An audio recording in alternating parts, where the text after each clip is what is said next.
আসলে বিগত ফ্যাসিবাদের সময় ম্যাক্সিমাম ক্যাম্পাসগুলোই কিন্তু যে পলিটিক্যাল যে একটা ভাইব ছিল, সেখান থেকে শিক্ষার্থীরা মুক্তি চায়। তারা চায় যে তাদের ক্যাম্পাসে যারা যে সকল ক্যাম্পাসের সুযোগ আছে ছাত্র সংসদ বাস্তবায়ন হোক, এর মাধ্যমে তাদের অধিকার আদায়ের প্ল্যাটফর্ম তৈরি হোক। কোনো দলীয় ছাত্র সংগঠনগুলো যে রাজনীতি, সহিংস রাজনীতি, এটা কোনোভাবেই পুনরাবৃত্তি হোক, এটা শিক্ষার্থী ভাই বোনেরা চায় না। কারণ আমরা জুলাই গণ অভ্যুত্থানের সময় আমাদের বিভিন্ন ক্যাম্পাসের অসংখ্য ভাই শহীদ হয়েছেন। আমাদের বিশ্ববিদ্যালয়ে, চট্টগ্রাম বিশ্ববিদ্যালয়ে 2জন ভাই শহীদ হয়েছেন।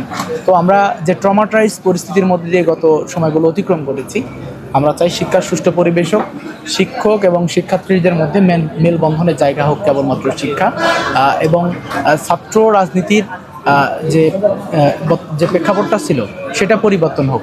সকলেই রাজনীতি হোক শিক্ষার্থীদের অধিকার আদায় এবং তাদের নিরাপত্তা এবং তাদের যে অধিকারগুলো বাস্তবায়নের ক্ষেত্রে সহযোগিতা প্রয়োজন, সেই সহযোগিতার জন্য।